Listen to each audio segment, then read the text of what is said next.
Welcome back to Are You a Fan, where we explore individual characters from your favorite sci-fi, action, and fantasy genres. A big thank you to Moonbound Productions for supporting today's episode. If you would like to express your support, please like and share the show. Here's your hosts, d-rael and Joker. Yep, so I got another question for you this time. What you got, Joker? So if you could have any force power, what would it be? Oh man, that's a tough one. Because I am really torn between force, like grabbing things and moving, telekinesis, or literally the mind trick. Because they both appeal to me, to my laziness. Yep. They don't even appeal to me like I would not become just some politician or world leader. I'd just probably never pay for fast food again. I'd say that, and telekinesis, you don't have to get up to go get your food or get your drink. You know, maybe I shouldn't have those powers. I'd become fatter than I already am. I can't see my toes. I don't know how much more of the ground I can't not see before I can't walk. Yeah, no, I had the same thought. I was like, I kind of want telekinesis just because then I can be lazy. And I thought the mind trick is like, that pertains to being lazy too, because you can get away with so much stuff. Because think about when you thought about the mind trick, it wasn't for power. It wasn't to help people. It was literally just to make life easier on you. Yeah. It was to just get through your daily drone. It was, Yeah, we had no grandiose, like, I'm going to change the country. I'm going to never have to listen to a telemarketer again. I'm going to get that college loan deleted. Yeah, we'd use that in the wrong way entirely. Oh, entirely. It wouldn't even be considered evil. They'd be like, I mean, it's selfish, but like, he's not exactly hurting anybody. We don't know what to do in this case, sir. Yep.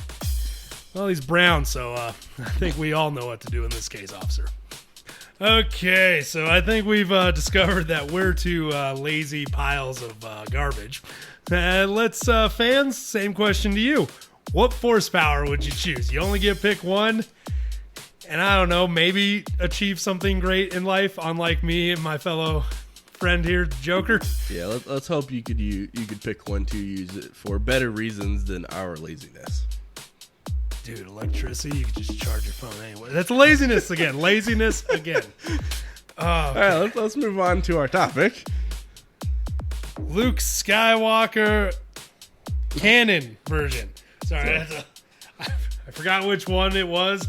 It was at the top of the paper. So I'm leaning over like, where is it written? Canon or Legends? What do we got here?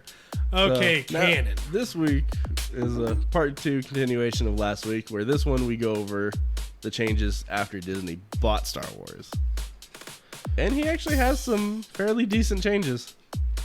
Okay, I guess get started on his... We'll kind of retouch the details of his life, birth, death, place of birth, family. We actually got a solid one on the death part. That's the only thing Disney did right by him. Actually gave him a time of death. Yeah, instead of just showing up at some point as a ghost, like, you're dead? Apparently. Okay, so what we got here? Born in 19 BBY. And for those of you who did not see the last episode, that is before Battle of Yavin. We're still not cleaning that up at all, even in the canon. He died 34 ABY. I don't know. On Octo. On Octo. Is that the planet, I'd say? Huh. That was the name of the planet that he went and self-excluded himself on. Or self-exiled. Oh, because, I forgot. He didn't actually die on the salt bleeding planet. Nope. He, that was his... That was just a force projection. Which, wow. Place of birth, Polis Massa, the meteorite, I assume. Yep, still the same. Same space station. And then parents, Anakin Skywalker, Padme Amidala. Which, we kind of all already knew. But for those of you just tuning in, that is, those are his parents. Family, Leia Organa, sister, Owen Lars, uncle, and Beru. Beru Lars. I'm giving her the last name. I like her having a last name. I mean, that's probably what it is. Just they never refer to as anything more. Yeah, but Beru is his aunt, who was married to Owen. Okay. So, unlike his Legends counterpart, Disney went fairly in depth on his childhood on Tatooine. So during times of his early life on Tatooine, Luke would actually encounter Obi-Wan Kenobi on a total of 3 times before the events of A New Hope and 0 BBY. Though he would actually only remember and even know of one of these encounters, as one happened in 16 BBY when he was 3, and a second would be in 11 BBY, and he was actually knocked unconscious before Kenobi could intervene. And that was during a dispute between some of Jabba's thugs and the Lars family. Ooh, I actually, I think I saw something on that. Yeah, and Luke, as a kid, decided he wanted to try and be tough, and a toy that Kenobi had actually left, he was known for doing that in canon. He would leave like little spaceship toys and stuff for Luke. Try to plant those seeds. Yep. But Luke took one of those toys and threw it at one of Jabba's thugs, who then proceeded to smack him in the head and knock him unconscious. I know I shouldn't be laughing at childhood endangerment, but he survived, so, it's okay. Still, that, brave kid. Yeah. That's kind of what you want in your protagonist is, a brave, clearly does not have the rationale of a normal person kid. Yep. Because they're going to probably be the ones willing to throw themselves into great danger later on. Oh, yeah, definitely. And Kenobi, while he wouldn't actively take part in Luke's life, he did, especially in canon, have that very much that protector role where he watched over their hut a lot. Like, he would be in the area of a lot of events in Luke's life while Luke may not have known about it. And even in the original, the Legends, I can kind of, even though they don't really, show we as can much, assume it's similar. It's kind of implied. Yeah. Even though they don't go into detail, it's why else is Obi-Wan there if not to protect this kid? That was literally the whole point of him being on Tatooine with Luke. Yeah, so he's not just going to have no contact with that family. Things are going to happen. This is a dangerous galaxy we live in, and we have an empire that's barely able to keep us on the straight path. Well, you guys got to remember, this is a planet that wasn't even controlled by the Empire because it's far in the Outer Rim. They were controlled by the Hutts. Wasn't that their region? It was literally their planet. Yeah, so, it makes sense that eventually Obi-Wan would have to step up and cut some hands off. Which he did not use the lightsaber, if I'm not mistaken. Yeah, he was back and forth. He tried to use it as little as possible. Fair. You kind of got to keep that. Pretty sure a giant light sword. People are going to be like, hey, I think that's one of the Jedi the boss has been telling us has a high bounty. We'll definitely talk more about that when we do Kenobi, because he's actually got some interesting events while on Tatooine. Oh, heck yeah. Okay.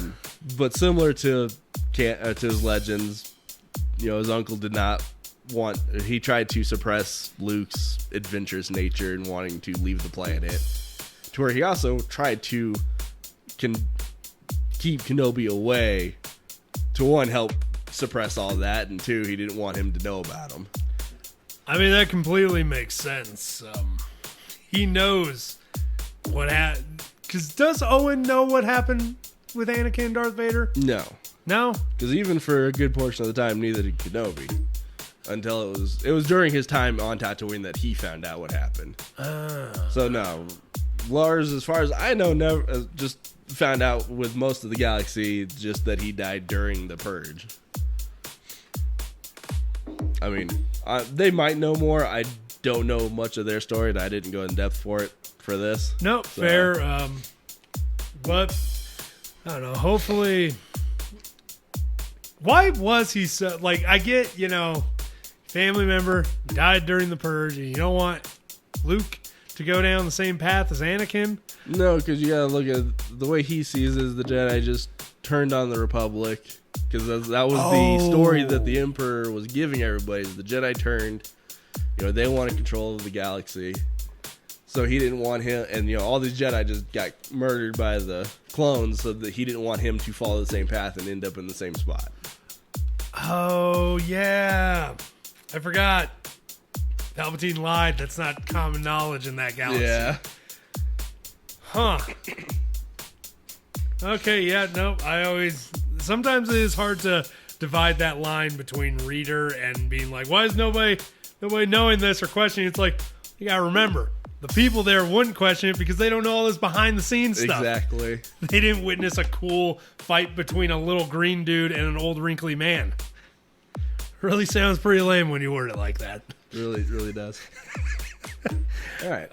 So on to the next part. Okay. In 7 BBY, Luke and his friend Windy. Am I? Yeah. Okay, cool. Him and his friend Windy would decide to go out into the desert on their own. They would get caught in a sandstorm that would lead them to fall unconscious, only to wake up to a crate dragon. Oh, God. After saving them, Luke would ask who Kenobi was, only to be told he was Ben Kenobi and an old friend of his father's. Yep, so this would be the first real time that Luke would know of Kenobi saving him and actually like really meet him. I mean, that's kind of cool. Kind of messed up that crate dragon had to be involved. I've seen what those things look like. Those things are... And they definitely vary in their size and intensity, but they're pretty nasty. They're pretty aggressive. Oh, like, yeah. Aren't those the ones that the Mandalorians have to kill to become a man? Like, to become No. the Mandalorian? Or is that something else? Their whole thing is a whole nother thing, but that's a whole nother animal, too. Oh, God. You do see a version of a crate dragon in The Mandalorian. That was the big monster they fought with the Tuscans. Oh, F That was a that. crate dragon. Nope. I check out. I don't want any part to do with that thing. But they're also not always quite that big either. There are various versions of them. Some are a little smaller. Not by much, but some look more like Komodo dragons, just on a much larger scale. Anything my size or larger in animal form is a terrifying concept. Oh, yeah, it's definitely much larger than you, even on their smallest forms. Okay, well, still, yeah, I'm not okay. No, don't like it. They also look like they're more mobile than a bear, Oh, yeah. and I already am not confident in my ability to fight a bear, so we're gonna say no. Kind of cool though that when he did meet, I don't know. It's kind of cool that he actually got to say thank you to Obi-Wan in this scenario. And that's where he got the whole, in the movies when he says, I wonder if he's talking about old Ben Kenobi. This is where he learned that name. It wasn't just a random one that His father said. Yeah. Or his uncle said, yeah. It was one that he was told by Kenobi himself. Like, this is what you're gonna call me because I'm not going by my real name anymore. Well, part of it. I was gonna say I feel like there's Ben Kenobi. Yeah, I feel we'll get more on that one when we talk about Kenobi. Yeah, we'll deal with that in a later episode. I guess moving on. So that was pretty much the most exciting parts of his childhood. That was all obviously the pre-movies, or pre-episode 4. We've kind of already skipped episode 4 at this point as well, because they don't really have anything hugely different than what we see in the movies on his story, and nothing quite as cool like you did in the Legends where he stumbled across Hoth. Yeah. So we immediately jump to in 0 ABY. Skywalker would run an errand for Admiral Akbar and go to the planet Rhodia. During this mission, he would meet the Rhodian Tenech Sunta, is what I'm going with. Tenech Sunta?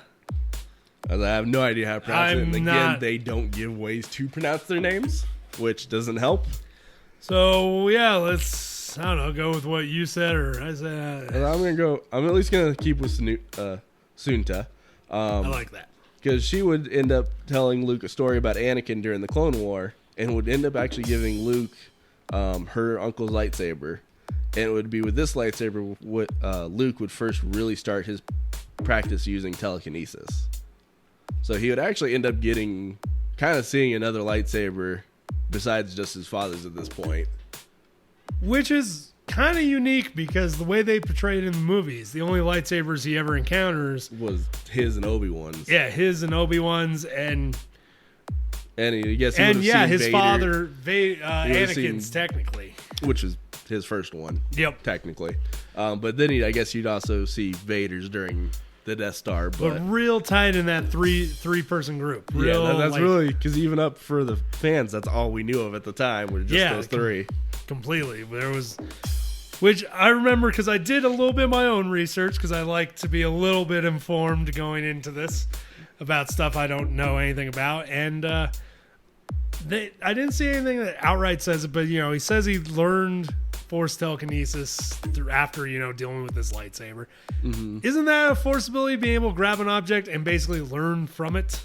No, telekinesis is the ability to be able to, manipulate it from a distance. Oh, no, I know that. But I mean, kind of the way he would learn, wouldn't it be, through that lightsaber kind of passing the knowledge of its previous master to him? No, I don't remember off the top of my head what that ability is where you see kind of the images, but that's a whole nother ability. That was actually a very rare ability. Because doesn't Rey have that ability? Yeah, she's one of the few. Okay, but again, that's a very rare ability. But Luke does not have that. Because, currently in canon, there's only 2 Jedi that are known to have that, being Rey and Cal Kestis from the Jedi Fallen Order game. Okay, good to know. And it doesn't really teach you anything. It just shows you images that the object has been around. Okay. So I'm assuming at this point, just randomly decided to learn telekinesis after that was probably one that he was already starting to kind of learn from Ben during the travels leading up to his death to the Death Star. True. It was just this would be the first time he'd really start to practice it heavily. Okay. Because, he didn't have a lot of time to practice with Kenobi. Because, they had that trip to Alderaan. That was about it. Yeah, that's... So he didn't have a lot of time beforehand, but this is when he'd start using objects and, using the former Jedi's lightsaber, kind of fitting. Fair. No, that, yeah, okay, that makes sense now. Now I'm back with it. Shortly after this, Luke would enter his first Jedi temple on the planet Devaron, after being attacked by Imperials. While on another mission, during his time in this temple, he would hear from Kenobi once more. And obviously, besides the bits that we see in the movies, during the trench run, this is kind of the first time he really does hear from Kenobi and acknowledges that it's actually Kenobi talking to him. Oh, shit. Okay. Which I think part of that is being on the temple. It kind of amplified the Force a little bit for him. Kind of made it a little easier. Generally, if I remember correctly, anytime a character enters a temple in any of the mediums, it does amplify their powers and give them basically visions and see things, pull things through time portals. Because Star Wars is okay, let's mention that this is a thing, but we are not going into it. Yeah, we're going to do this one time in this one show, and that's going to be it. I respect them, though, for being this is a retcon. We're basically using this as a retcon, and it will never be used again. Yep. Smart on their part. So, next point kind of goes into one of my favorite things I've seen online about Luke and Vader. But during the next months, Luke would join Organa, Solo, and Chewbacca, and the pair of droids, R2 and C-3PO, on a mission to a factory on Simoon 1. This would be the first time Luke would actually face Darth Vader. He would refuse to listen to the voice of Kenobi, who was telling him to run, knowing he could not do anything against Vader. Luke being stubborn as he was, he would refuse to listen to the voice of Kenobi, as he wanted to strike down the man who killed his father and his friend. Because, at this point, he still believed that Vader killed Anakin. True, he believes he's a completely separate entity than Anakin. Yep. He would only end up being saved by Han Solo, who would actually crash an AT-AT through the factory wall. Damn! Yeah. That's a large machine, too. Yep. But during this fight, it took place in the Marvel Comics Star Wars number 2 in 2015. When Luke would face Vader, he would say, "You killed my father," to only get in response, "I've killed very many fathers. You'll have to be more specific." Proceed. Or is it my turn to proceed?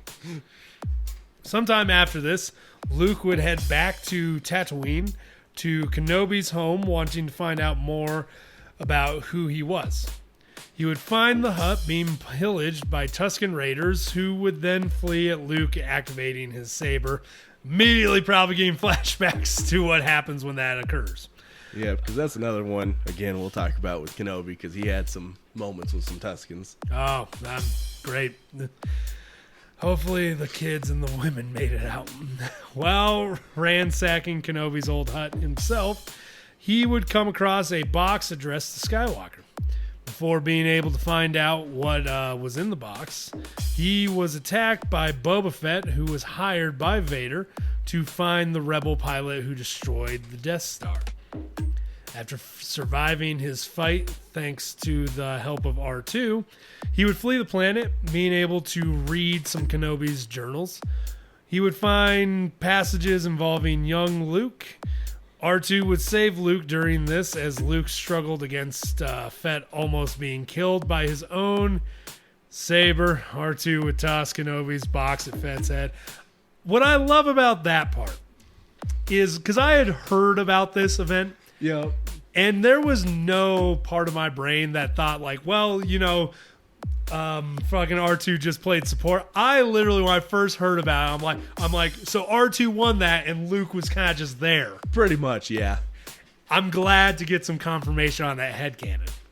Yeah, there was, from what I remember of the fight, there was a couple of flashbang explosives.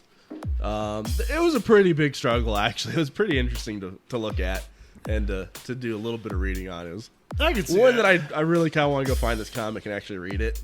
Fair. We got, that list keeps growing. Oh, it does. Every time we do an episode, it's another comic. Yeah. But yeah, this was one of the first times Luke would actually go back to Tatooine for his own answers at Kenobi's home. Fair. But yeah, this is definitely one of those, because something about him being attacked by Boba, that was just kind of something you don't see very often in comics. You really in don't. Star Wars, so You I really had to add that in because I thought that was kind of cool.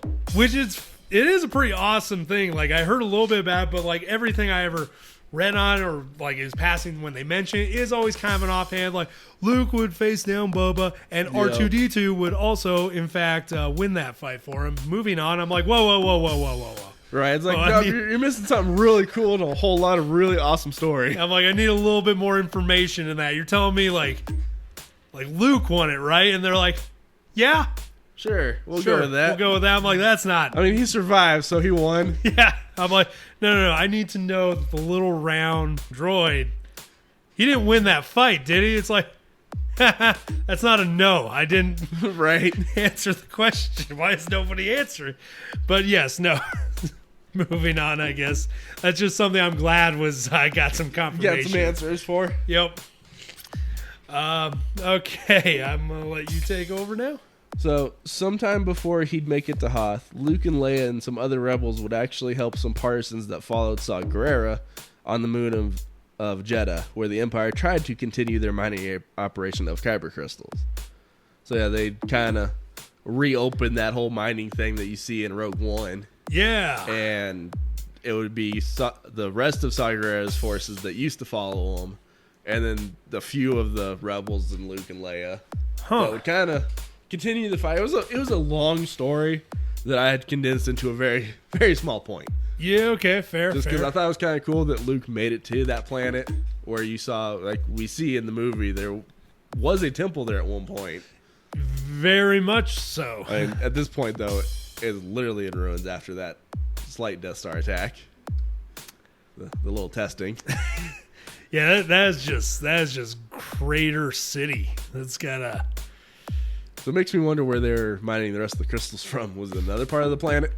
I mean, thinking of how planets work in Star Wars, I could see their crystals just kind of being strewn throughout the entire core and crust of the planet. Well, just one of those, like, you're not getting it from that crater no more, most likely. No, you are definitely... So they'd have to, like, be on a whole nother part of the planet, or even just a little bit off to the side of the crater. I was going to say, you might find some fragments kind of just spread out from that basically nuclear explosion that takes place. I mean, because they had to mine more crystals, to build the second Death Star. And I'm assuming just the way planets work that, I'm assuming that's just a planet of kyber crystals. Most likely. Just because the planets here seem to be this is a desert planet. What about the water? We didn't say that. Right. Or this is a water planet. Is there land? What is wrong with this guy? Why is he not getting it? We have water, we have sand, we have jungle. What is not to understand about the plants? I don't know how an ecosystem works. I come from Earth. You mean dirt? And, they don't like the desert plants because, it gets everywhere. Oh, God, no. Don't remind me. Moving on. We're moving on. Fun fact about his time on Hoth. Mark Hamill, who portrayed Luke in movies, was in a car accident in June 1977, which would lead to rumors that the Wampa scene was created to help explain his scars. Oh, though Star Wars creator George Lucas states this wasn't the case, it works, though. Yeah, that's kind of what it ended up being from Luke. Is like, it wasn't the plan of or the purpose of that scene. It just kind of worked with the scene. Yeah, completely. But yeah, that was a huge, I don't want to say controversy. It's just a very big talking point that a lot of people assumed that whole scene was to explain the scars he got from his accident and his surgery. And honestly, I can see it. I can also, you'd be amazed how many times just accidents occur and it's set up perfectly. Yep. Yeah, they didn't need to change anything. Oh my God, you got your scars on your face.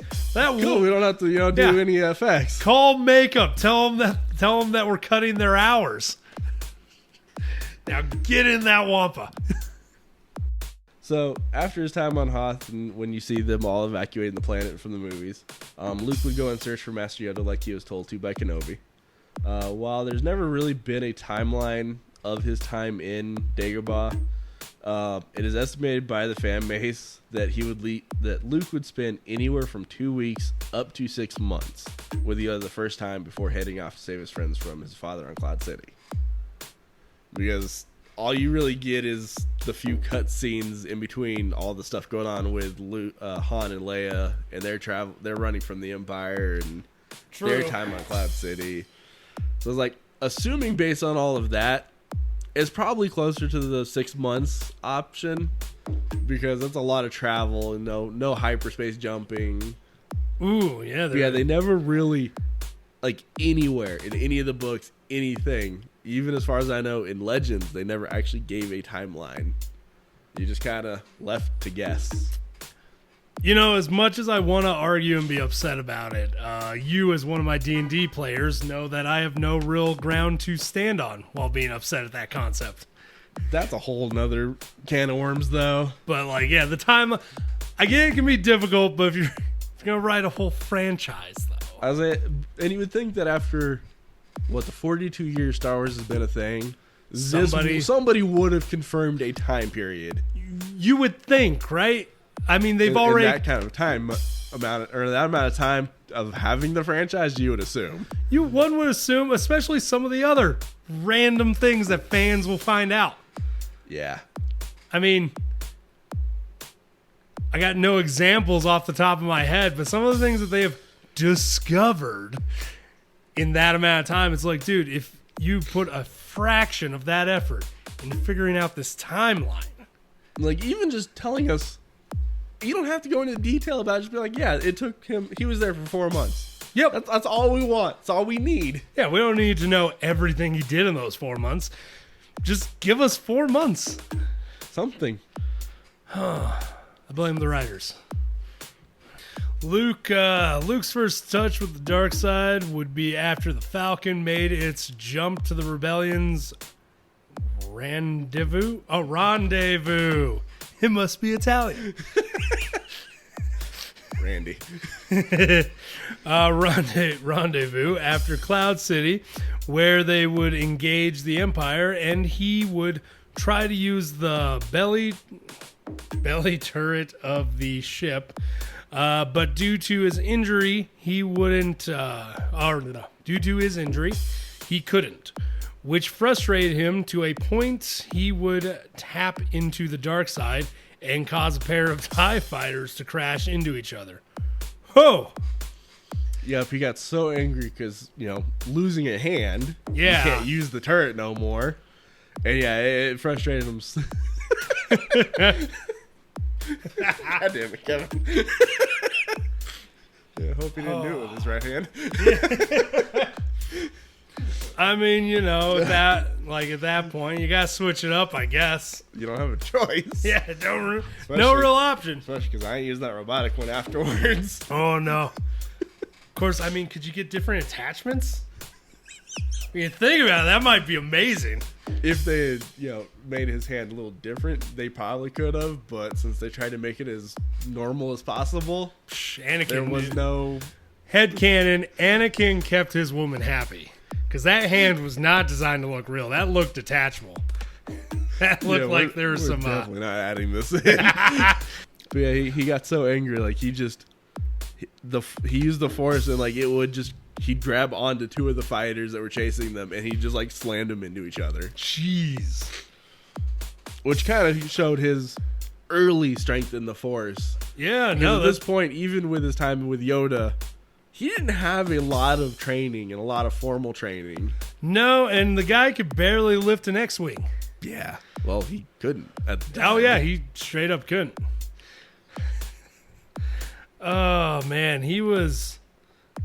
It's amazing when you watch, though, what Luke went through and what Luke's abilities were from the get-go. Oh, yeah. Versus what you see some of the Jedi do in the prequels. Like, wow. Those guys were beasts. It's always amazing. The Chosen Ones are actually, I've noticed, never really that powerful at the get-go. Oh, no, no, they're definitely not. Like, they're not even, powerful in the sense of, like, you'd look at them and be like, oh, yeah, of course they're... Like a Jedi, like they'd be failing class right now in the Jedi Order, but because there's nobody else around, this person looks like a god. Yep. Which I mean, he definitely had the potential, but that was kind of the big thing. Like when people complain about the lightsaber fights, the differences between all the trilogies. It just showed the differences in trainings that these people got. Oh, completely. Like, that was a big argument about the prequels. Like, yeah, they're all flashy and all over the place, but that was showing the prime of a Jedi ability. Yeah, that was... Where Luke and Vader's fights were showing that he had no training. And he was just kind of winging it. One had no training. One dude was half mech suit and could barely bend at the hip. Well, but he was also, as they've worked on in canon... He was toying with Luke. Oh yeah, yeah. Because Vader was that powerhouse of a lightsaber duelist. True. Like he was a Jedi murderer. True. And he was literally toying with Luke because he wanted to capture him. True. That is, I always do forget about that. I forget that he was just messing with him. Yep. Because Luke's training, there's like nothing there, and yeah, in the prequels we get to see. Whoa. As much as you want to talk smack about the prequels, some awesome fight scenes have taken place. The best part about the prequels. Yeah, like you watch the original trilogy, and you're like, honestly, going back and watching the original trilogy, I'm like, I had to confirm, I'm only here for story and like some slight sci-fi puns. Right. If I need action, I got Yoda over here. Oh yeah.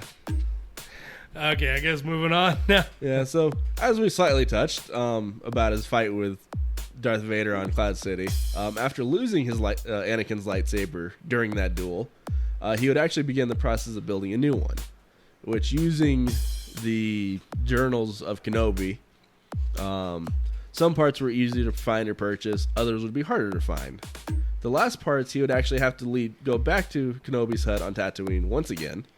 There he would find the last of what he needed, including a kyber crystal, which there are fan theories because it has been said that Kenobi kept Qui-Gon's lightsaber after his death on Naboo. So there are fan theories that green crystal is actually Qui-Gon's crystal from his lightsaber, which I love. And like that is one that I've never found a confirmation on, but until I do, it is Qui-Gon's. As far as I'm concerned, because if they're not denying it, that's not a no. Because as far as I know, there's never been a confirmation of where he got the crystal from. Until we know for a fact. He got it from Qui-Gon's. That's what I believe. Which I also feel like is fitting. And it also makes the most sense because he went back to Kenobi's hut, which we already know that unlike what happens usually with the Jedi sabers after their death, we know Kenobi kept it as his keepsake of his master. And so it just was really fitting that he would continue the use of Kenobi's mentor and just keep his saber in use. And I like that. I like that concept. It also just seems fitting for what Qui-Gon was. But kind of going with him using Kenobi's journals to help build his lightsaber, that's why it's kind of reminiscent of Kenobi's old saber hilts. It's very similar in their designs because he kind of took the plans from Kenobi's journals. Kind of makes sense, we don't have a ship devoted to lightsaber handles. Not anymore. Nope, the Empire kind of made sure that wasn't going to be a thing. Okay, moving on. The next time Luke would tap into the dark side was when he would go to rescue Han from Jabba the Hutt. Oh, yeah. Where from the James Caan novelization of Return of the Jedi, it would be confirmed that he would use the same ability his father would be known for, especially as Darth Vader. So Luke raised his hand and pointed at the gods. Before either could draw a weapon, they would both clutch their own throats, choking, gasping. They fall to their knees.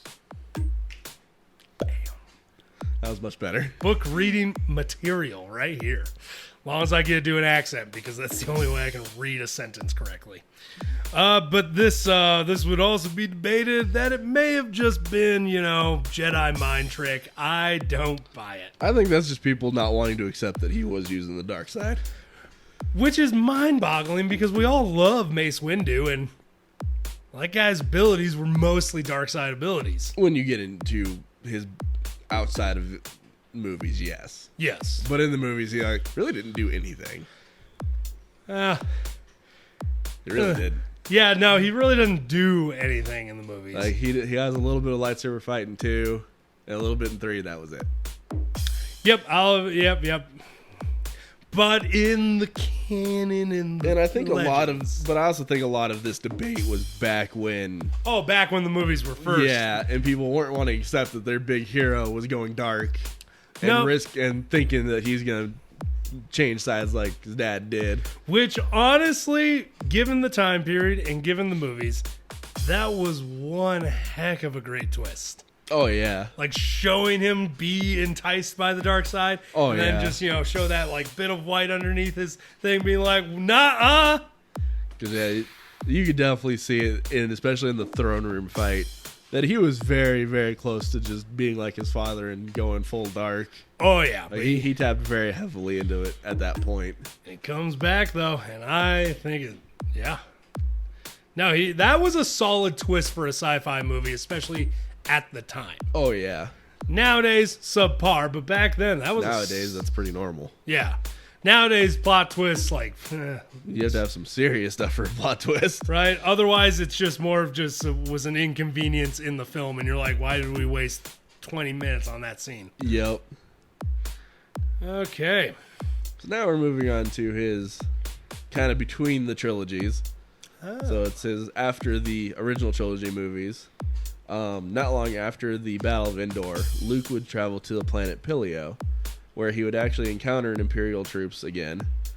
He would cut through dozens of Imperial troops, and at the sound of cries for help, he would come across a member of an Imperial Special Forces unit, Del Meeko, of Inferno Squad. This would actually be shown in the main campaign of EA's Battlefront 2 game. Oh, what? Yeah, it actually had a decent story, kind of. Okay. Some of it was pretty interesting. That's cool. So during this, when he met Del, he would help him out despite being on opposite sides. Del would question Luke why he helped him, and Luke simply responded, "Because you asked." Luke and Del would work together to survive the planet's natural inhabitants because, the Empire was pissing them off. Of course. Just by being there. Like, it wasn't even anything they were doing. They were just there. And the natural insects and animals, they were not happy about it. I mean, when have they ever? Well, these are also just like the normal animals that the Empire's not really messing with. they're not really doing anything to him. Animals be aggressive, man, especially bugs and lizards and stuff. Oh, They'll yeah. come at you. But also, I think part of it would be because, so while they were there, they would later run into a vault, which is one of Emperor Palpatine's many vaults throughout the galaxy. So it was probably a little bit of that residual dark side that was pissing off the planet, in all honesty. Ooh, I could actually really see that. And It would actually be in this vault that Luke would find a Jedi Star Compass, which is similar to the Sith Wayfinder from Episode 9. This compass would actually have the route that led him to Octo. And you can actually, in the background of the hut in Octo in the movie in Last Jedi, you can actually see the compass in the background. Oh, damn. And a fun fact, it was actually Dave Filoni who created the compass, who designed it. Really? Yeah, I found that one out when researching this. I might have to go back and rewatch those movies. Yeah, it's a very quick, fleeting scene. I think it's one of the early ones when, like, Chewie busted in the door. Okay. I think it was one of those. Okay. Like, unless you're looking for it and you know it's there, you'll never see it. I'd still be down to go rewatch them. I like the sequels.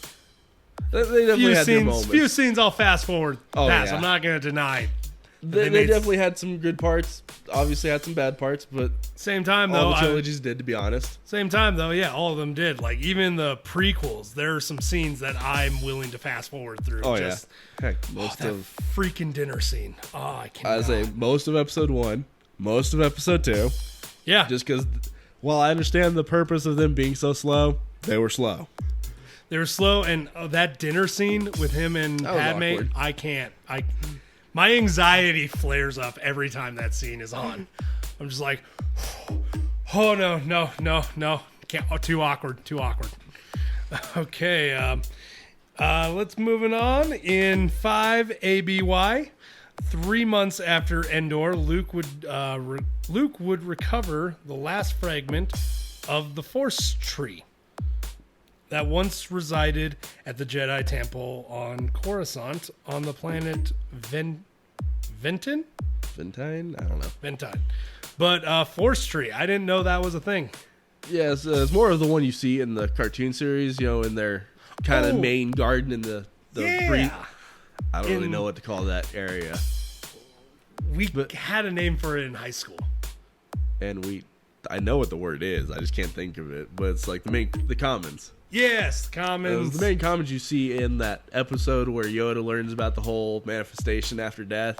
Because it's where he has that vision of him, Qui-Gon, and Dooku all in the commons together. That was the tree you can kind of see in the background. Okay. It's never something that is hugely put into any story that I know of. But I also don't know a lot of the Star Wars stories, so it's possible it's a little more important than we know. You'd be amazed how often you may think you know about a story, and then you find out there's just some obscure comic or book that's been going on that affects the entire structure of that reality you've been reading. Yeah, from what I read, it was actually, like a lot of things dealing with the temple, Palpatine had actually removed the tree and kind of spread it from what it sounded like. So this would be the one piece of the tree that could be found again. So, once again, villains are dumb.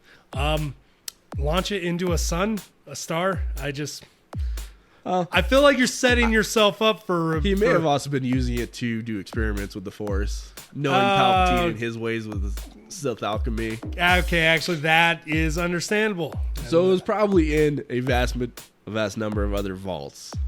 That makes actually logical sense. So, and knowing Palpatine, I could definitely see him doing that. I could completely see it. He was obsessed with with manipulating the Force, clones, and being able to create a clone that could actually wield said Force. Yep. So those would be great things to experiment on and use in those experiments. Okay, I concede my original irritation with it. Moving on. So at the official end of the Galactic Civil War in 5 ABY, Luke would participate in the Battle of Jakku, which actually had a whole trilogy of books written about. And I really wish I'd went and found the quote, but there was some quote that from Imperial that really over-exaggerated Luke's participation in this battle. where he was essentially saying that Luke was taking down Star Destroyers, just floating through space, jumping from destroyer to destroyer, just blowing him up on his way, deflecting the turbo laser bolts. It was a vast exaggeration, but it was fun to read. A majorly vast exaggeration. But I could see how you might exaggerate that. I mean, especially I think at this point in the timeline, Luke had become that legendary status icon as he killed the Emperor. He was on the Death Star when it blew up, as far as they knew.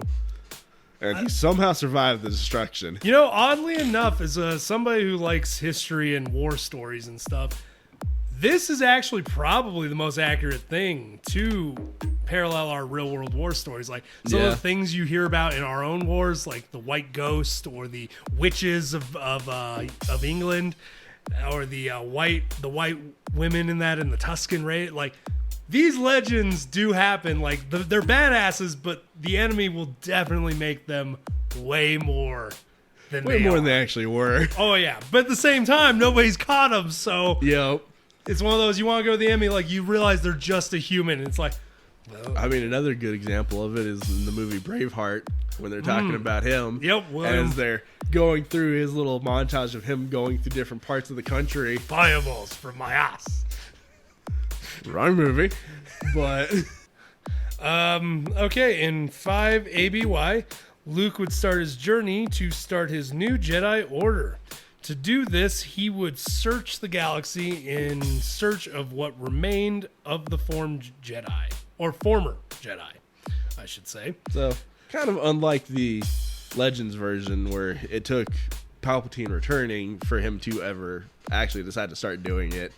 He just kind of, once the Civil War was done, he's like, we're going to start the Order now. I mean, why not, really? I mean, it took him a lot less time this time around. Yeah, like, he was kind of set up to do it, so exactly. Why not just go do it? The universe has its ways. And also, unless Palpatine does straight up show up, calm down, go start your school. I mean, we see in canon the first time Palpatine really comes back. Yeah, so at true. this point, he's like, we need to go ahead and restart the Order. I want to get more Jedi back into the galaxy.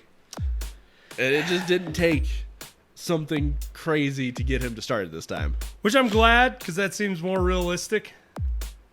I mean, they both fit the personality of Luke in each version. Because his Legend one was very much that I'm afraid of them turning to the dark side. He was very scared of screwing up. Yeah, and so it made sense in Legends to why it took him so long. But I guess it also makes sense in this in canon and the way we've set up and ended Luke, that what he says, arrogance was the fall of the Jedi, and he is portrayed sometimes, especially in the live actions, as a bit of an arrogant, definitely trusting in the Force. Like, this arrogance doesn't come without, very similar to his father. He's this legendary Jedi now who took on 2 Sith, killed them both. Well, kind of killed them both. Basically won wars. He survived 2 Sith Lords, some of the most powerful ones, survived the war, did a lot of crazy stuff to help win the war. Yeah.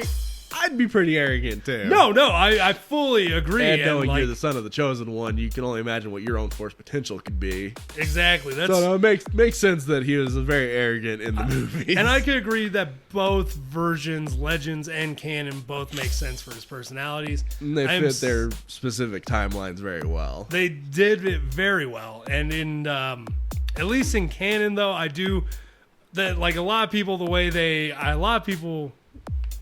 we are going to go into his death and everything, right? I mean, I wasn't hugely doing it because we see it in the movies. True, because in that case, I'll bring it up now. The way arguments I've had with a lot of people of them being like, he wouldn't have abandoned the Jedi, he wouldn't have exiled himself. If you want to do that one, we could probably do that more after when we finish with we see what's in the movies. Because we still got plenty of stuff before we even get to that point. Okay, cool. Let's move on then. So Luke would spend the next many years with Lor Santeca, which is the old guy you see at the start of Force Awakens that Kylo talks to. So that's kind of why he's an important character at the beginning of that movie. Okay. Santeca was old enough actually to remember the Jedi of the Republic and never believed the Emperor on the betrayal of the Jedi. Their travels would also take them all over the galaxy, including the ancient Sith homeworld Moraban, or in Legends was called Korriban. So kind of the same name. It kind of bugged me just because knowing what it was called, and I don't like change. I mean, especially over something as stupid as just the name of a planet. Like, I'm just going to rename this planet for canon. It's like, why not just leave it the same? That, I admit, is something that has bothered me a lot in a lot of Disney's decisions with this, is them being like, none of it exists. And then the writers come in and being like, dude, we have like a whole book on this shit. We're just going to copy this. And Disney's and as you see, as Disney is slowly working on projects, they're slowly being smart and bringing stuff back. I'd say the directors are more just bringing shit back, and Disney's just like, this is really good. Yeah, we know. But yeah, so that was kind of where Santeca got his slight importance in the movie. That explains it, because honestly, if you're just going by movies, yeah, like who is this dude? I don't know this dude. And he actually would take his nephew Ben on a lot of these trips with Santeca, as they would. And I think I'd go through more later. I don't remember for sure, but that's also how Kylo knew to go to Lor Santeca to try and find Luke, because he knew they had that connection. That Santeca likely had an idea, okay, that Luke would trust him with something. It kind of sucks.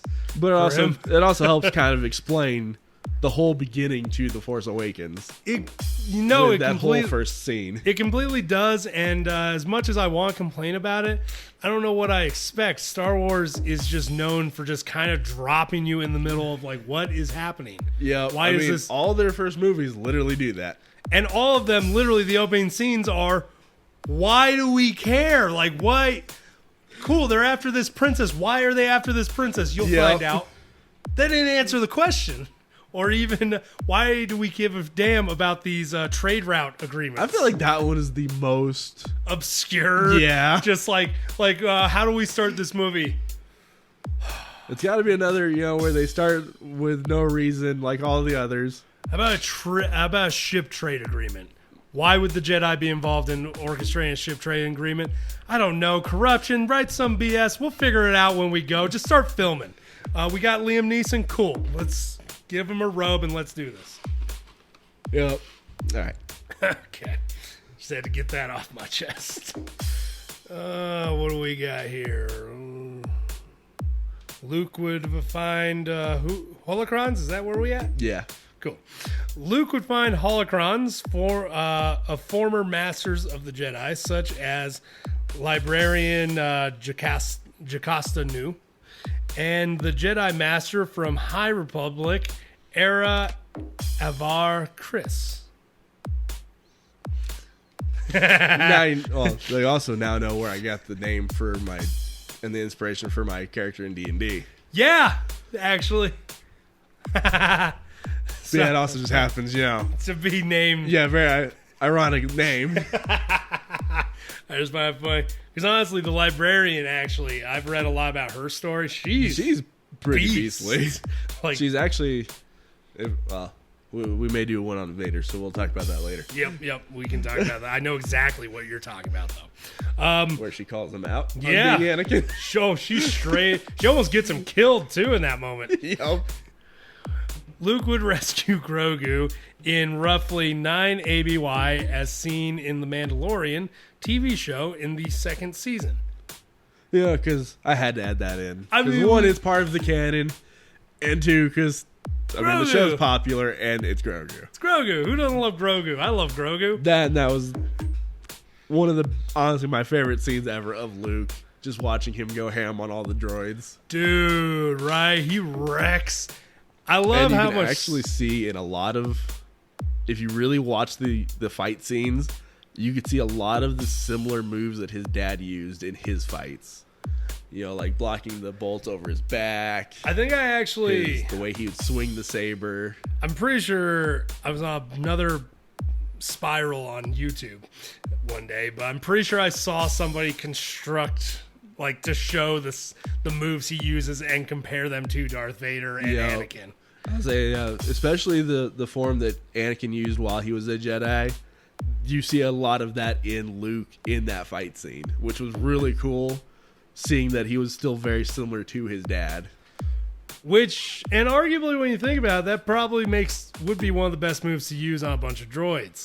Because his father's techniques were he was fighting droids all the time. Well, yeah, but he also used the same fighting style that his dad used. That's where the biggest comparison is, because they use the same style, so kind of obviously they're going to have the same moves. Oh, yeah.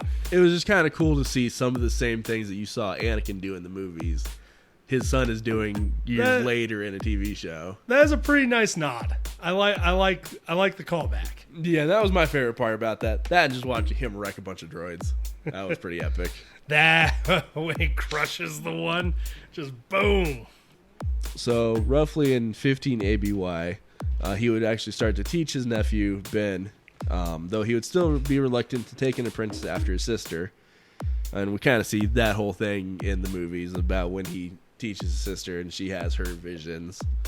Yep. During this time, though, he would also stupidly, they would hide the truth of their family's connection to the dark side and his grandfather, which I feel was a very bad idea. As we saw with Ben when he became Kylo, he became like obsessed with his grandfather.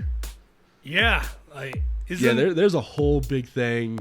I actually just re-watched the video. We're talking about when the galaxy found out Vader was Anakin. He finds out his grandfather. Yeah, that's a lie, and he freaks out. They actually find that one out because of one of Leia's political rivals, and that's how she ends up not being a politician anymore and leading the Resistance. Is the Galaxy One finds out Anakin was Vader, and that Leia was his daughter. Oh, yeah, that's also kind of how Kylo found out. Yeah, it wasn't through his family like it should have been. Yeah, not a great way to find out that. That'd be like if you were living in today's society and your mom came up to you and was like, "Hey, by the way, Bucko, you're gonna find out here soon, but your grandfather was Hitler." So they didn't even have a chance to stop that. He found out before they could get back to him before that got out. Dude, how shitty would that be? You're just watching the news someday. It's like Adolf Hitler was also found to have several children of these last names, and you're like, wait, that's my mom's name. Anyway, moving on. Okay, 15. Ben, is that where we're at? Nope. Highlighted. In 19 ABY, Luke, Ben, and Santeca would travel to a Jedi outpost from the High Republic. From the High Republic area. Era. I'm gonna start this all over again. I'm butchering this. Okay, in 19 ABY, Luke, Ben, and Santeca would travel to a Jedi outpost from the High Republic era in search of artifacts and would encounter the Knights of Ren for the first time. Luke would proceed to defeat them without killing any of them. Yeah, from what I've seen of that comic, he did what Vader did to him in Cloud City. He toyed with him. Oh, wow. Because at that point, Luke was very powerful. Yeah. And yeah, he didn't kill a single one of them. He just kind of danced around them and just toyed with them and messed with them. I mean, kind of makes... And the leader, at that time, Ren, because that was their whole thing with the Knights of Ren, is the leader was Ren. Oh. He saw what Luke did. He's like, nope, I'm out. And he left. He didn't even engage Luke. He's like, no, we're not doing this. Damn. But that would also be the first time that they would kind of push the dark side ideas into Ben. Huh? Not a great display. No.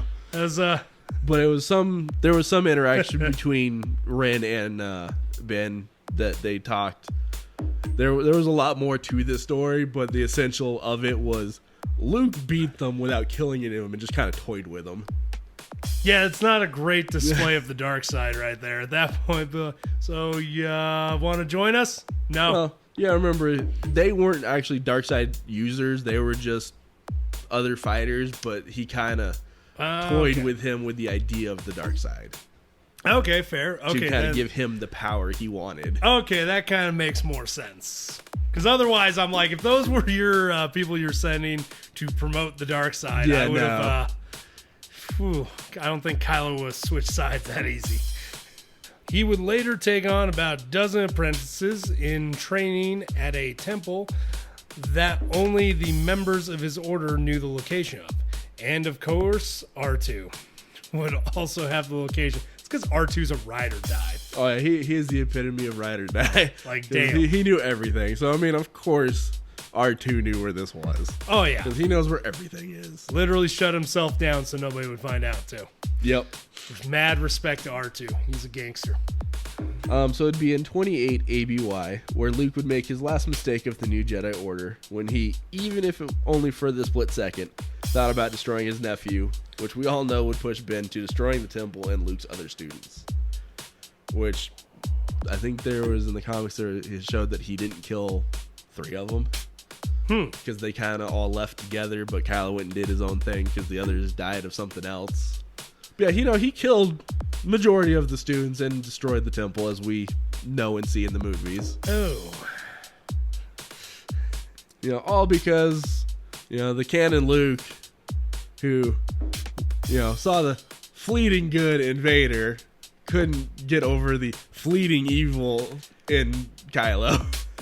Okay, I'm glad you said it because I wanted to argue with stuff, but I haven't been batting great this episode on really on hitting people down. So I was just kind of like, anybody gonna take this? That is one that I see online as they make comments and poke fun of that. And it's like, it makes sense. Like, of someone who you see the darkest possible person, and you won't kill them because of that fleeting bit of hope. Yeah. Why would you do that to your nephew on the tiny bit of, oh hey, you had an evil thought? Yeah. Like, come on, Luke, you had them too.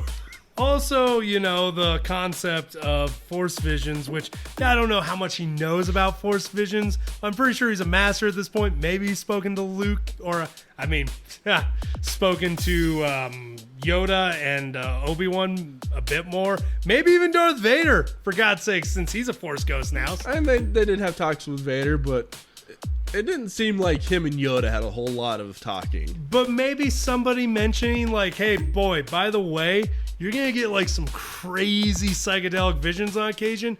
Yeah, don't let those dictate major actions. I mean, but that also wasn't always a common ability either. No, but not a lot of Jedi actually experience those kind of visions. True, but I just feel like that would be something, to mention. Like, hey, by the way, you gotta remember these are also people who didn't mention anything about Force lightning to Luke. I love that plot hole, by the way. It has been used comedically to great effect. It's actually kind of been explained a little bit too, but we'll talk about that at a later time. Okay, if ever, actually. Okay, but now would be the time for you to have your thing, because at this point we all know his story. Because at this point there's really no difference from the movies. Because at that point, he just kind of exiled himself. Okay, yes, this is my problem. A lot of people, I've argued with a lot of people, they're like, oh, he wouldn't do that. He's the unbendable hero. I'm like, unbendable? No. He's the most bendable hero. He has fallen closer to the dark side more times than Clark Kent. And I'd like to mention, Clark Kent once drilled a hole through a child's head with his laser vision. So let's consider that as a ground. He is corruptible. But what makes Luke great is his ability to overcome that corruption. Is to stand up and realize his mistakes. And ultimately him backing down and exiling himself was kind of, with what we have set up in just the movies, kind of makes sense. As unfortunately with what they set up in canon, it fits his character. It does completely. Which still makes no sense. Because it's like, sure, it's one bad moment. He's been through dozens of others. Like, that's kind of, and we saw how bad of an idea it was with Kenobi and Yoda, just to self-exile. It doesn't really help fix anything. It really doesn't. It's really not a good idea to do. But it makes sense, and I think the greatest thing he ever said was the Jedi destroyed themselves. Oh, which they really did. The ultimate mistake of the Jedi was their hubris, was them thinking they are right, they are great, everybody else can suck it. That's kind of all I just wanted to say is, like, I feel as though with the way all the movies have set it up, I wasn't that shocked by who Luke turned out to be in these sequels. Especially when you gotta think that he's kind of going off the example he was given by his masters, quote unquote. True. Is that, you have one bad moment, you self-exile. Yeah. And that's kind of the way that he learned from Obi-Wan and Yoda. Also, so, I mean, I don't blame him in the context of what the movies show. Also, I feel like during this time, he would have dealt with a lot of self-reflection and depression because, like, this wasn't the entity of the Jedi Council messing up. This was his call. This was his decision. This was him believing the Force was telling him something, and he was self-fulfilling in that regard. Like, he was right, but literally only because he did it. Yep. Like, sad, but honestly, still a great, complex, multi-dimensional character. And I think that's one of the things I appreciate about Luke. He's not just a Neo from the Matrix. He has wants, he has desires, he has second guesses. He, he's human. And that's what makes him great as a hero to me, at least. So, I mean, I know I'm a fan. What about you, Joker? I definitely prefer his Legends version. More stories, better personality. But I'm still a fan of both canon and Legends Luke. He was an awesome character. He was a great character. At this point, we all know how his story would continue from the movies. So, we're fans.